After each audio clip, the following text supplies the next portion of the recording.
Okay. Yeah. Looks like it's coming live. Oh. Oh yeah, there we are. Let me refresh one more time so I can share on my phone. Yeah. You can see it? Yeah, it's there. I just shared it. I shared it in my Facebook group.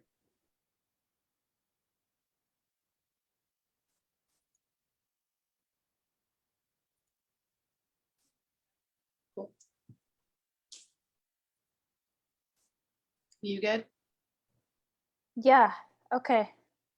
Can you still see everything? I think so. Yeah. Yep. Okay, perfect. In order to not get feedback, I paused another screen. Oh, gosh. It. I think that happened last time too. I posted in the group. I post on the page. Perfect. Okay. Hi, everyone. Welcome to the Monday Masterclass, all about self-care. And we have 2 more after this with Miriam Popp. And she's an expert in self-care and really pouring back into yourself and having a super successful relationship again, or coming back home to yourself. And she's the founder of Vibrant Lifestyle Coaching. Did I say that right? Yep, that's Perfect. right. And I'll hand it over to you if you want to introduce yourself a little bit more before we dive in. Cool. Yeah, so like Allison said, I am Miriam Popp, founder of Vibrant Lifestyle Coaching.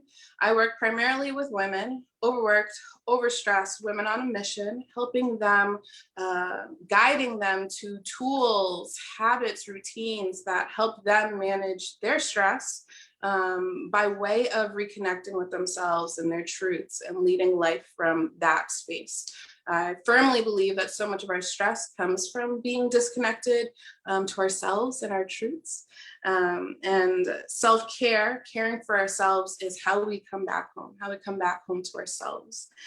So in our previous masterclass, I talked a lot about our output versus our input when it comes to energy, right? And how we can pour so much into the world and forget to pour back into ourselves. All right. I thought it was a great conversation that Allison and I had. Loved it too. So definitely go back and check that out. And then so today I kind of wanted to lead with a warning. Let me take a sip of water. For sure. I will too. Join you. All of a sudden my throat was like, no, girl.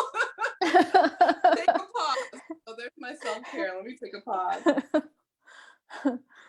Yeah, all right. So all damn fine. Then all of a sudden now my voice was like, no. So I wanted to dive in with a warning when it comes to self-care. And I wanted to lead with this because I see like so many people do this, clients, not clients, friends, associates. I see so many people do things in the name of self-care, but actually all they're doing is escaping from their problems, right? So it is so easy to do things like, oh, I'm going to do a face mask, or, oh, shopping is my self-care. It's so easy to do these things, call it our self-care, but in all actuality, just be using it as a way to escape and not face our problems, right? So one thing I really wanted to put out there, let me backtrack a little bit. We can say we're doing things in the name of self-care as a way to avoid doing the work. Because we do the things, we feel fulfilled, we feel good about it, but the stress, the pain, the impact of stress is all still there. We haven't addressed anything. We haven't taken a look, right? And so that's where I really feel like self-care is all about connecting with yourself, right? Caring for yourself, recharging your batteries. And in order to do that, you have to really look at what's going on around you, right? Mm-hmm. Really address what it is that's happening and what it is you need, right? What you need to feel better, to feel whole, to feel full, to feel vibrant, whatever it is, right? that's how we should be navigating self-care, as a tool to help fill us back up, right? As a tool to help us manage the impact our worlds have on us, right? Really taking that step back and saying, all right, like what do I need? What am I feeling right now? Where am I at with myself, right? Because now we're taking a peek under the hood. Now we're really looking at what the issues may be. Now we're leading with clarity. And like I mentioned in the last masterclass, I'm big on self-awareness. When we're aware, we have an opportunity to do better, right? But we've got to be aware first, right? And not be afraid. Let's say, for example, we're taking a hot bath or a bubble bath, and maybe instead of listening to a podcast on our phone while we're in the bath, we just close our eyes and let ourselves kind of drift off. But that can be really frightening to spend time by ourselves if we're not used to going into that self-awareness like we were used to in our culture, kind of glossing over it. Or this is self-care, like you're saying. That would be an example of self-care where maybe we're not actually really connecting to ourselves. Maybe we need to give a device detox during that time and just have some kind of white space, or lay down on the floor, do deep breathing. Yeah. And like you said, it might feel like it might feel painful at the beginning, and all of that is normal or okay as those feelings come up. I always tell myself, like, this too shall pass, or this is a passing feeling. Feelings are transitory, like they're moving through us. And if it starts to feel painful, like there's something in there for us to discover in that self-awareness that you said, and to let it might feel even like some friction, and let the friction pass, let the feelings be felt to as much as you can, that you say, okay, I'm ready to release this, ready to pass it. Yeah. And something that you just brought up for me is, just being present, right? Being present, being okay with just doing that one thing that's on your plate, whether it is, you mentioned the bubble bath, so I'll stick with that, but just being there in that bubble bath with no other distractions, just being there in that moment. If you are used to multitasking, juggling a bunch of things, pouring out everywhere else, having a million tasks that you need to get done, and being in this space now of, okay, I'm just going to be present and focus on this bubble bath. I'm only going to have one task in my basket to carry. Like, what? That can be really unnerving and unsettling when you're not used to focusing on one thing, being present, sitting with yourself, listening to your thoughts, allowing your thoughts to be whatever they are, right? Not attaching judgment. Those are a lot of tasks. It is very heavy. Bath, right? Yeah. But we don't see the weight of doing work like that, right? For sure. We the value in doing the internal work like that. We want to be out here in the world, moving and shaking and doing the things, right? So to be told to, sit tight, do the thing, be present with yourself, it's like, excuse me? What? I have to have a million things going on. Come again? What? Yeah. I was having a conversation with a client the other day, and they said, if I'm not doing a million things, then I start to feel anxious. Yeah. And I was telling them, like, hey, I'm with you on that. Like, especially when I first started having quiet time or meditation time, I used to think I'm not good at this. Or maybe a lot of people think I'm just not good at self-care, or I'm not good at relaxing, because every time I start relaxing, it's like my mind is racing and I don't know it. And I was telling them this, like, thoroughly, I don't ever know when I go to meditate or go to have self-care if my mind will ever stop racing. Yeah. Because I have a lot going on mentally. Yeah. And I guarantee you, though, the better you get at it, or the more you allow that space, it subsides. It's like you kind of release the thought, or I have things that I tell myself, like, oh, that's interesting. Okay, release that thought, release, or I'll Yeah. get back to that. And eventually we come to actually hearing our internal voice. Yeah. And Yeah. I think it's good to share how, or if you want to share too, like how you felt, or if you have that too, because I think a lot of people think if they hear someone else doing yoga or meditating or having self-care, they think, oh, well, that must be easy for them to relax. Yeah. Yeah. Yeah. So there's a few things there that I hope I remember all the little things you just sparked for me here. Um, I think something that's important to keep in mind is, you know, you mentioned the releasing, but the detaching, right? Like Mm. it's not that we come to yoga or we come to meditation already perfect at relaxing and silencing our minds. No, we show up a hot mess, continuously showing up, right? And allowing what pops up to be what it is, learning how to detach, right? I think it's showing up in these spaces and allowing ourselves to be imperfect, knowing that if I just keep showing up, I get better, right? It's showing up in a space like meditation, saying, okay, I've got so much on my mind, and I'm going to allow that to be what it is, right? So my thoughts, whatever pops up, I'm going to allow them the space. They're here. It is what it is, but it's not the time for it right now, right? And it's being able to start having that relationship with yourself where like you start setting those boundaries, right? with you know, allowing, it's a matter of learning how to pick and choose what thoughts you interact with, right? Wow, I didn't I do that in my daily life too, and then I didn't connect that together. That Yeah. probably, as it's easier, Mhm. as we start guiding ourselves through the detachment, we're able to then do that in a day to day, like hour to hour of, well, Mhm. I'll detaching from that, I'll handle that later, and even Yeah. to communicate that in a really loving, supportive yet firm way with other people Yeah.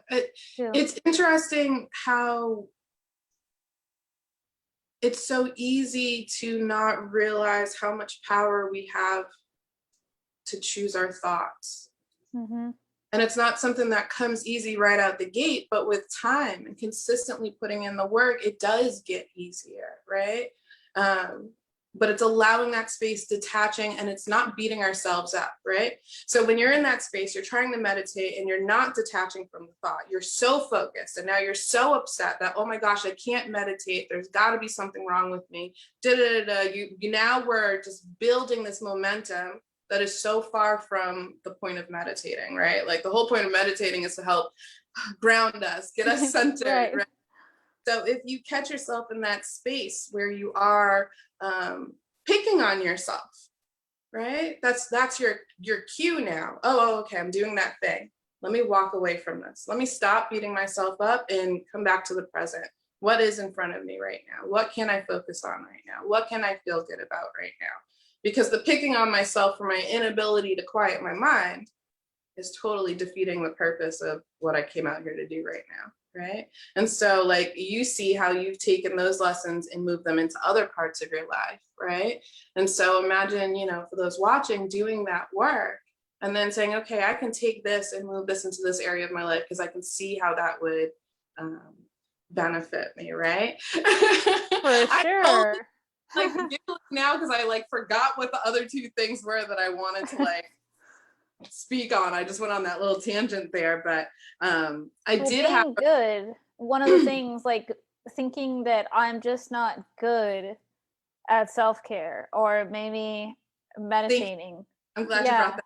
Yeah. Yeah, I like that one. So something that I think is so easy to do, and I'm glad you brought this up because it is one of the 3 tips that I have today, right? Nice. I have 3 tips for just helping you kind of start to get clear about what self-care looks like for you. Okay. The first thing here I want you to keep in mind is your self-care journey is a personal journey. It's a journey unique to you. So yes, you can see what the next person is doing for their self-care and maybe be inspired, maybe be motivated by it. But at the end of the day, it does not have to speak to you, right? You could try it out and it's like, you know what, that doesn't feel good to me. Yeah, it looks like it works great for her, but for me, no, it's not giving what it needs to give, right? So Mm-hmm. that's your choice now to now go. And our second tip is to pursue your joy, right? Allow yourself to be curious again in life. Allow yourself to tap into that kid like energy and say, okay, you know what, I have always been super intrigued by X. All right, I'm gonna, find a class, or I'm gonna read a book, or I'm going to explore or experience what that is, and then decide for myself if it's something that I want to bring more of into my world, right? So your first step is allowing self-care to be a personal and unique journey, right? Allowing what works for others be what works for them. And you have the opportunity to, step two, pursue your joy, get curious, try different things out, okay? If it doesn't work for you, fine. But guess what happened? By putting yourself outside of your comfort zone and trying something new, you're building your confidence, right? You're opening up your world. So it's a win-win, right? So even if you try something that didn't necessarily speak to you, you don't necessarily want to do again, you still made your world that much bigger and grew your confidence by stepping out and trying something new. So you can't really fail, all right? And so our third tip for self-care, and this might feel a little redundant, but just follow your interests, all right? So first, you're gonna allow it to be a personal and unique journey. You're gonna pursue your joy, and in the process, at the end of all that, you're gonna consistently start following your interests, because now I know what lights me up because I've tried it. I'm gonna bring more of that into my world consistently, all right? Consistently. Self-care, daily, moment by moment. Then maybe you have bigger things that you do. Maybe they only happen maybe once a month, twice a month, right? Whatever it may be. But this is your opportunity to make it fit your world. And how do you do that? By pursuing your joy, by allowing it to be a unique and personal experience, and by following your interests. Those are my 3 self-care tips I have for you today to help you, create your unique self-care kit, if you would, right? Make self-care work for you, and allowing it to help you connect with yourself, care for yourself, and recharge your batteries. I love it, Miriam. Yay! All of the above. Those are great. I also need that reminder a lot of times. Yeah, it's I'm glad you said that, because right now I'm at the beginning of we talked about this, but a new journey being back in school, right? And so classes started about a week ago, and I knew going into it, like, okay, I'm gonna need to shift my world around to really make this something that works for me, right? And so now in the last few days, it's been like, okay, yeah, no, this is more than some shifts. Like, I really need to go back to basics with my self-care, and how am I gonna make self-care part of my daily life, and what different things can I start building into my schedule now that I'm a student and an entrepreneur again, and just Miriam, just being Miriam out here, you know what I mean? And so I think it's very important to get these refreshers, even get these moments where we can be like, okay, you know what, let me get back to basics. What do I need? What am I ready to do? What am I ready to fill my life with? What does that look like in the most nurturing way possible for me? Okay, now let's bring it into the world. Let's make the things happen. That's so true. For sure. Like, the first thing that came to my mind was I love doing a hair mask and face mask once a week. Usually while I'm cleaning, I do the hair mask, and I was realizing, oh, I didn't do that this last weekend. Like, I hosted a sleepover for my daughter, the first one since the pandemic, like since 2 years almost. So even with things going on, I still need to think about those little things that really light me up, or that I feel my hair feels amazing, and like I'm really taking care of myself. Kind of put that to the wayside a little. Yeah, and that is one thing that I think is so important, just taking the time to pamper yourself, to do things that make you or help you feel good in your own skin. I feel like we live in a culture where, whether it's media or any level of media, but we're always being told what's wrong with us and buy this thing to fix yourself, right? Where day to day, moment by moment, we can be doing things to pamper ourselves that make us feel good about what is, right? What is, and what is innately perfect just the way it is. But we need to also, celebrate that and pamper that within ourselves, and allow that light, and as a consequence, allow our light to shine, right? To be out here, hashtag be vibrant.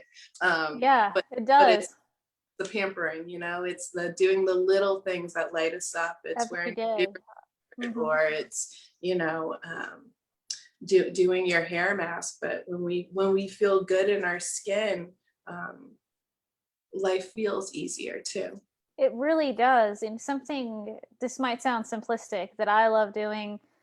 If I put on a moisturizer after washing my face, that's like a super luxury for me to Is that have time. It's like, wow. So I had time to do it. I wasn't running to do something else, or having a child or a small child for a long time. I was lucky if I even washed my face. So I give a lot of gratitude and remember those times.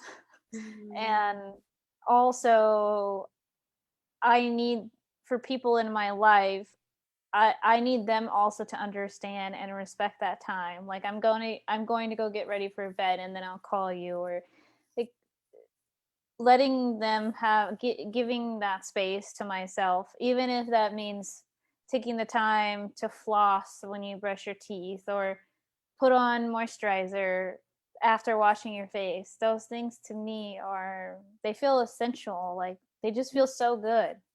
And Oh, I have yeah. so much gratitude for having that time. That's really beautiful. And by letting people know the importance of that time to you, they now know the level of respect that you expect when it comes to, oh, hey, I need to go do that thing that lights me up right now. Now they're like, oh, yeah, yeah, yeah. Okay, yeah, you go get better. You go get what you need to feel, full in yourself and complete again. Definitely. And how can people contact you, Miriam? What do you think is As the long as, best way? as long as my voice doesn't go out again here on Facebook. You can find my business page. Just search at Vibrant LC. You can find everything about Vibrant Lifestyle Coaching there. And you can find me on Instagram at It's Miriam Popp, and just my first and my last name. Yeah, I love your Instagram and all I that. have a lot of fun over there. I have fun over there You for do. sure. I love all of them. Whatever you post, I'm like, yes, yes, Yeah, share. I appreciate that, because I crack myself up. So it's good to know that other people are enjoying what I'm throwing down too. I But am, for sure. well, thanks for having me, Allison. I Yeah, really enjoy hopping on always and so fun. talking this self-care talk with you. And Me I'll be too. ready for next week, and we can keep this going. Awesome. Yeah, and have a great night. We'll talk to you soon. Thank you. Take care. Bye.